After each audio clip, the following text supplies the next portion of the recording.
Hello बच्चों, आज हम लोग इस वीडियो लेक्चर में न्यूक्लियर फिजिक्स को समझेंगे। ये वीडियो लेक्चर न्यूक्लियर फिजिक्स का सेकेंड वीडियो लेक्चर है। इसमें हम लोग न्यूक्लियर फोर्स को समझेंगे, मास डिफेक्ट है, बाइंडिंग एनर्जी है, बाइंडिंग एनर्जी पर न्यूक्लियॉन्स है और बाइंडिंग एनर्जी पर न्यूक्लियॉन्स का नंबर ऑफ न्यूक्लियॉन्स के बीच में क्या कर्व बनता है, इसको समझेंगे।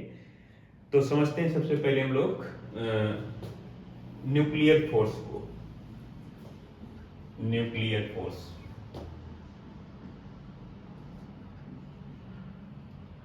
फोर्स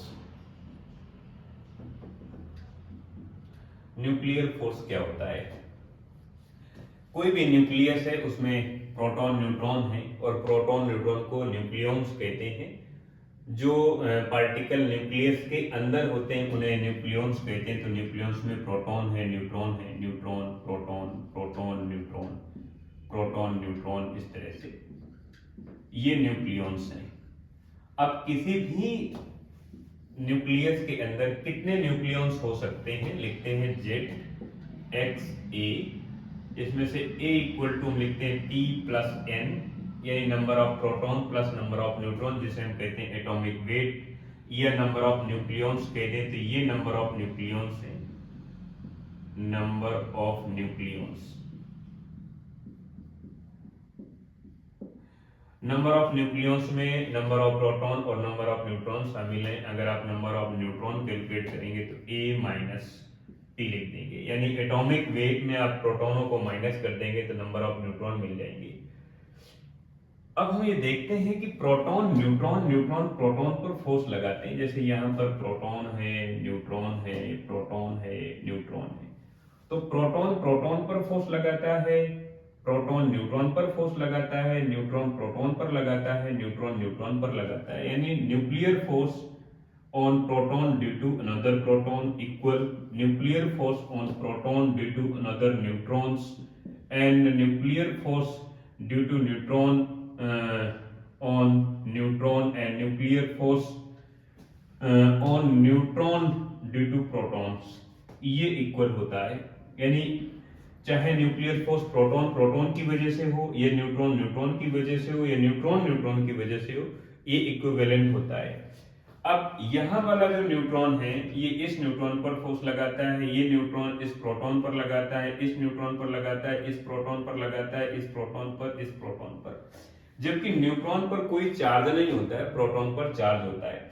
तो इसके बारे में हम कुछ समझते हैं कि जो न्यूक्लियर फोर्स है, जिसे हम लोग स्ट्रॉन्ग न्यूक्लियर फोर्स के नाम से जानते हैं, इसकी कुछ प्रॉपर्टी है और उनको हम समझते हैं। प्रॉपर्टी के लिए ये हम एक ग्राफ अगर समझ जाएं तो हमारे लिए और बेहतर रहेगा।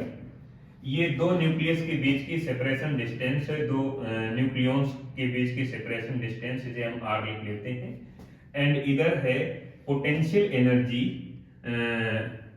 मिलियन इलेक्ट्रॉन वोल्ट में। तो इधर है पोटेंशियल एनर्जी, वाई एक्सिस पर potential energy, energy energy mega electron volt या मिलियन इलेक्ट्रॉन वोल्ट। तो इस तरह का कर्व आता है, ये कर्व आता है इस तरह से। और ये वैल्यू यहां पर जो वैल्यू होती है, ये वैल्यू, इसे हम लोग आर नॉट कहते हैं। तो ये सेपरेशन डिस्टेंस हो गई, और इस डिस्टेंस के रिस्पेक्ट में एक न्यूक्लियॉन्स किसी दूसरे न्यूक्लियॉन्स पर जो फोर्स लगाता है, उस फोर्स को हम कैलकुलेट कर पाते हैं।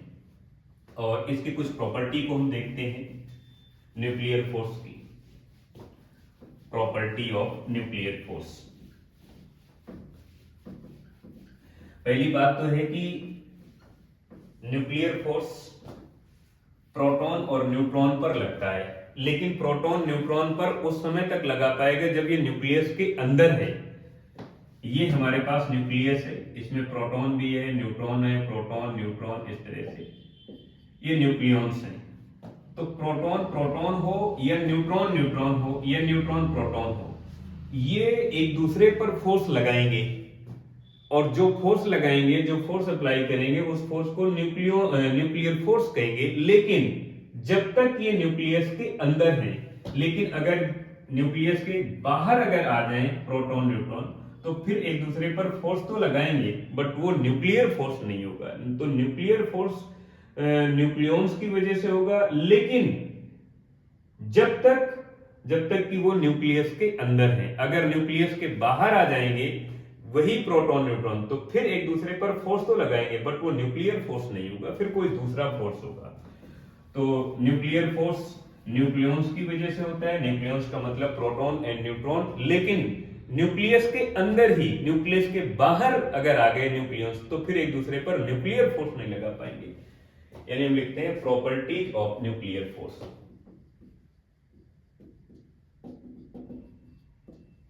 Of nuclear force, nuclear force की कुछ प्रॉपर्टी है। पहली प्रॉपर्टी है कि ये चार्ज पर डिपेंड नहीं करता है, it is does not depend on the charge. Charge पर डिपेंड नहीं करता, बिकॉज अगर चार्ज पर डिपेंड करता तो न्यूट्रॉन के पास कोई चार्ज नहीं होता है। एंड ये हमेशा अट्रैक्टिव नेचर का होता है, बिकॉज सभी न्यूक्लियस पर इसी न्यूक्लियर फोर्स की वजह से कनेक्ट रहते हैं और बाहर नहीं जा पाते हैं, ये जुड़े रहते हैं। तो ये अट्रैक्टिव नेचर का होगा, it is always attractive nature. And third property, ये अदर फोर्स के कंपेयर में बहुत स्ट्रॉन्ग होता है, इसलिए इसे कहते हैं strong nuclear force. It is very strong nuclear force and also very strong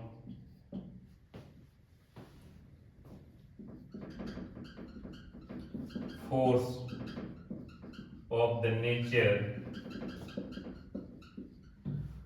any other force nature compare of the any other forces। जैसे लाइक एनी अदर फोर्सेज हैं, जैसे आपके पास ग्रेविटेशनल फोर्स है, ग्रेविटेशनल फोर्स के compare में nuclear force बहुत ज्यादा होता है, much more larger than as a compare to gravitational force. Electrical force आप कह सकते हैं, इलेक्ट्रिक फोर्स, मैग्नेटिक फोर्स कह सकते हैं, इलेक्ट्रोमैग्नेटिक फोर्स कह सकते हैं, इलेक्ट्रोमैग्नेटिक, और आप कह सकते हैं एनी अदर फोर्स। तो जितने भी अदर फोर्सेज हैं उनके कंपेयर में ये ज्यादा स्ट्रॉन्ग होता है। आप एक फोर्स का और नाम लिख सकते हैं जिसे कहते हैं weak nuclear force. Nuclear force, weak nuclear force के कंपेयर में भी strong nuclear force much more larger होता है as a compare to weak nuclear force. And last की इसकी जो प्रॉपर्टी है वो ये है कि it is very short range force. It is very short range force, और इसकी जो रेंज है अप्रोक्सीमेट 10⁻⁻15 मीटर के लगभग है। अप्रोक्सीमेट इतनी रेंज का फोर्स होता है, बिकॉज न्यूक्लियस की जो रेडियस होती है उस रेडियस को अगर हम हाइड्रोजन एटम्स के न्यूक्लियस से अगर हम कंपेयर करें तो हाइड्रोजन एटम्स की जो न्यूक्लियस की जो रेडियस होती है 1.2 फेक्टोमीटर होती है, 10⁻⁻15 मीटर होती है। तो अगर इसे हम कंपेयर करें तो दो न्यूक्लियॉन्स के बीच की जो सेपरेशन डिस्टेंस होगी वो इस रेंज की होती है, 10⁻⁻15 मीटर की रेंज की होती है। तो ये बहुत शॉर्ट रेंज फोर्स होता है। स्ट्रॉन्ग फोर्स होता है, ये न्यूक्लियर फोर्स की प्रॉपर्टी हो गई। इसके बाद हम समझते हैं binding energy, mass defect and binding energy per nucleons समझते हैं। न्यूक्लियर फिजिक्स आपके लिए एक क्वांटम फिजिक्स का एक बेसिक कंसेप्ट सिखाती है, और न्यूक्लियर फिजिक्स को समझना बड़ा आसान है, लेकिन उस समय जब आपका कंसेप्ट क्लियर है। अगर आपका कंसेप्ट नहीं क्लियर है तो फिर मुश्किल पड़ेगा। हम समझते हैं mass defect. Second point, mass defect. Mass defect, mass defect होता क्या है? आपको मालूम है कि न्यूक्लियस के अंदर प्रोटॉन है, न्यूट्रॉन है। अब एक प्रोटॉन का अगर हम मास देखते हैं तो मास ऑफ प्रोटॉन, तो इसे हम अप्रोक्सीमेट मास ऑफ प्रोटॉन 1.00 हम लिख सकते हैं 8626 AMU या यू लिखते हैं। एंड मास ऑफ न्यूट्रॉन अगर मैं लिखता हूं तो मैं लिखता हूं Mn equal to 1.009216 AMU approximate लिख देते हैं। हालांकि इसकी वैल्यू बिल्कुल फिक्स नहीं रहती, आपको डिफरेंट बुक्स में आपको डिफरेंट वैल्यू मिल जाएगी, तो मैं इसको इस तरह से लिखता हूँ। अगर मैं एक AMU को केजी में कन्वर्ट करने का मेथड देखता हूँ तो 1.67 10⁻⁻27 kg ये हो जाएगा। तो आप ये देख पा रहे हैं कि न्यूट्रॉन का मास थोड़ा ज्यादा है as a compare to proton के मास से, लेकिन अगर इसको अगर आप देखेंगे, कंपेयर करेंगे, तो इसका मास थोड़ा ही ज्यादा है इसके मास से। तो लगभग अगर हम दोनों को बराबर कर दें तो हम कह सकते हैं कि मास of neutron approximate equal to mass of proton and approximate equal to 1 AMU mean 1 atomic mass unit के इक्विवेलेंट हो जाएगा। उस सिचुएशन में आप ये कहेंगे कि किसी भी न्यूक्लियस में जितने नंबर ऑफ न्यूक्लियंस हैं उसका मास उतने ही AMU होगा। जैसे मैं कह देता हूं कि हाइड्रोजन में 1H1, तो इसमें 1 नंबर ऑफ न्यूक्लियंस है तो इसका मास हो जाएगा 1 AMU मीन 1U। अगर मैं हीलियम लेता हूं 2He4 लेता हूं तो 4 नंबर ऑफ न्यूक्लियंस होंगे, तो 4 नंबर ऑफ न्यूक्लियंस में प्रोटॉन प्रोटॉन न्यूट्रॉन न्यूट्रॉन होंगे। तो एक का मास अगर मैं एक AMU देखता हूं, दूसरे का एक AMU, इस तरह से 4 है तो 4 AMU हो जाएगा, तो इसका मास हो जाएगा 4 AMU मीन 4U।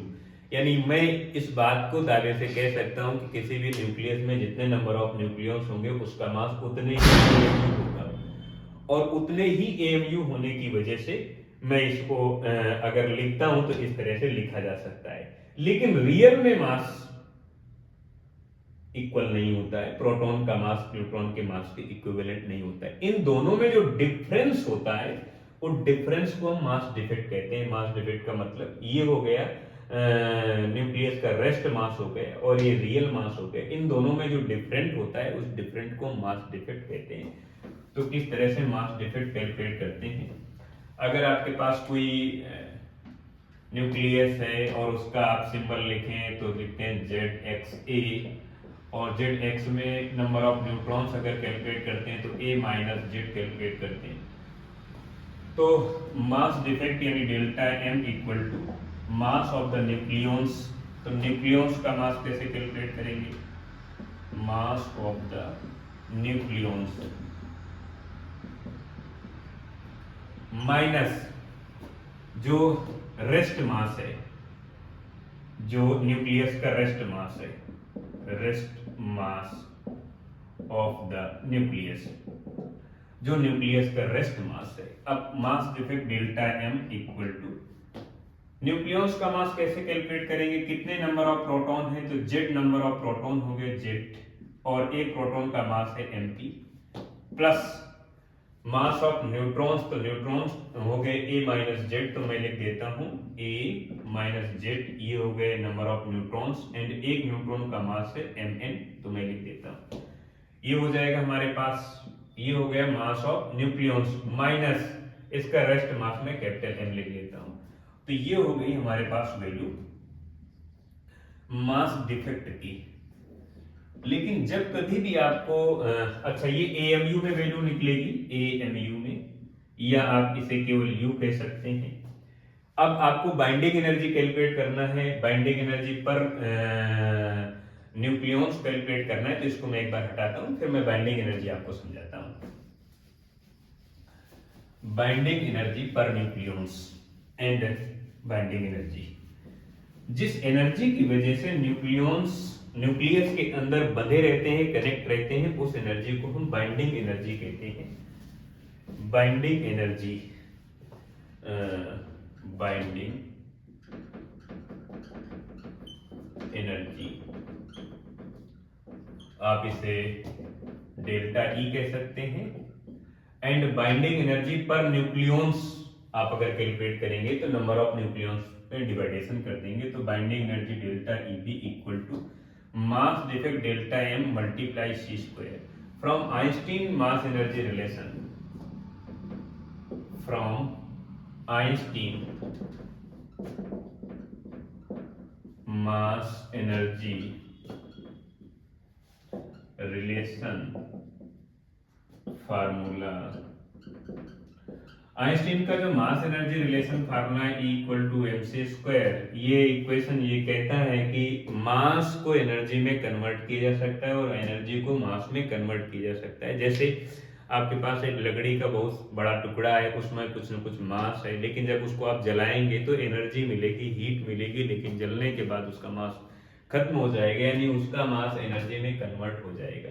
इस तरह से आप लिख पाते हैं। एंड अगर मैं मास डिफेक्ट की वैल्यू लिख देता हूं तो मैं डेल्टा ई बी यानी बाइंडिंग एनर्जी इक्वल टू इसकी वैल्यू अगर मैं लिखता हूं तो Z multiply M P plus A minus Z, इधर हो जाएगा एम एन यानी मास ऑफ न्यूट्रॉन माइनस जो रेस्ट मास है मल्टीप्लाई सी स्क्वायर।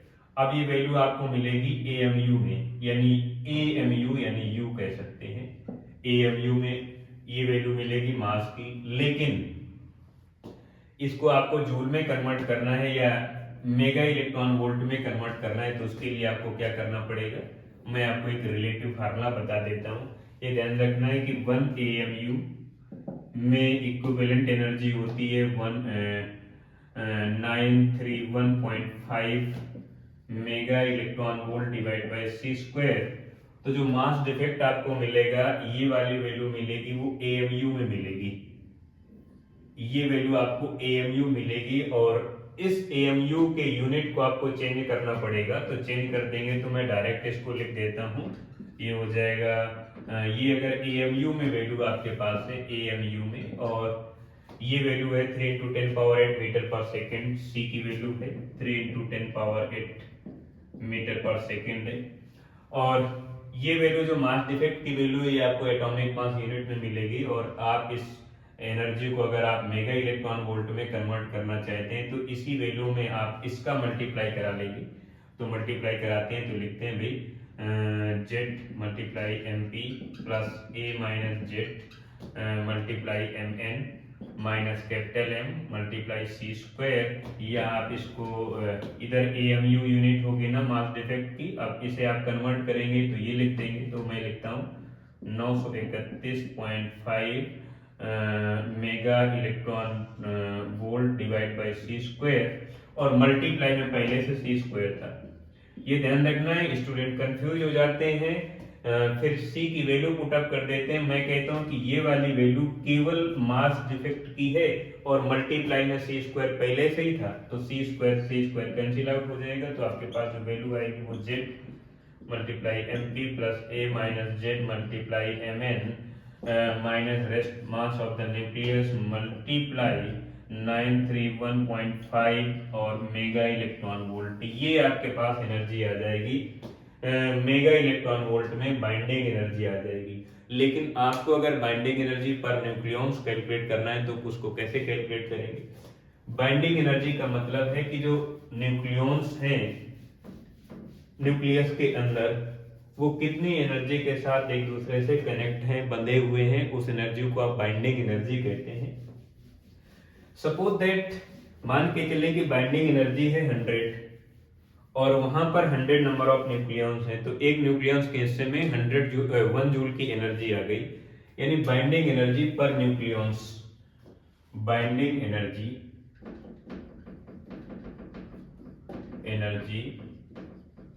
पर nucleons. Binding energy per nucleons को कैलकुलेट करने के लिए आपको ये देखना पड़ेगा कि बाइंडिंग एनर्जी पर न्यूक्लियॉन्स कैसे कैलकुलेट करते हैं। तो आप देखेंगे टोटल जो बाइंडिंग एनर्जी, उसी में नंबर ऑफ न्यूक्लियॉन्स का डिवाइडेशन कर लेंगे, और इसकी वैल्यू आपको पहले से ही मालूम है, तो मैं delta E B binding energy per nucleons, इसकी वैल्यू है मेरे पास